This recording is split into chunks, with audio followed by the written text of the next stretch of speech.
Suite à la sortie médiatique du chef de l'État la semaine dernière, les membres de la Fondation Malekhossou ont organisé une conférence de presse afin de décrypter les différents sujets abordés par Patrice Talon, tant au plan national qu'international. Concernant la situation au Niger, des suggestions sont faites pour faciliter la levée des sanctions.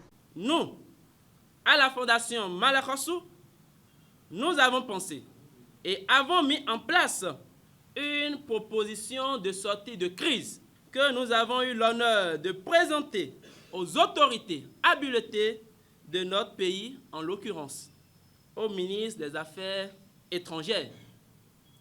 Nous sommes convaincus que cette proposition que nous sommes prêts à exécuter nous-mêmes viendra parallèlement en appui aux efforts du chef de l'État pour qu'au plus tôt nous assistions à la levée des sanctions pour le bonheur des populations. Le président de la Fondation, El Hadji Yakubu Malekhossou, appelle le chef de l'État à faire preuve de patience. Je profite pour demander au chef de l'État de garder son calme.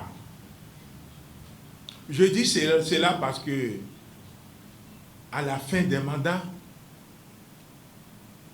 on entend beaucoup de choses.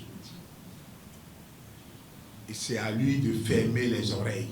Plusieurs recommandations sont également faites en ce qui concerne les sujets relatifs à la mise à la retraite de certains agents des forces de sécurité et de défense et sur la situation du groupe de presse La Gazette du Golfe. Sur la question de nos concitoyens, forces de l'ordre et de défense admis d'office à la retraite, nous avons écouté les explications du chef de l'État sur les mesures sociales d'accompagnement prises en leur faveur.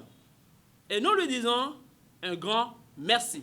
Toutefois, nous voulons très respectueusement suggérer qu'à l'avenir, les agents qui seront probablement admis d'office à la retraite soient informés au moins 2 ans à l'avance. Nous faisons le même plaidoyer au chef de l'État en ce qui concerne nos citoyens en service au groupe de presse La Gazette du Golfe qui depuis plusieurs jours sont sans activité au motif de la sanction suspendant leur organe de presse. Nous sommes convaincus et même persuadés qu'un regard bienveillant du chef de l'État dans ce dossier pourrait contribuer au rétablissement des choses pour le bonheur du personnel, mais également pour le bonheur de nous, qui sommes téléspectateurs et qui, depuis quelques jours, sommes aussi privés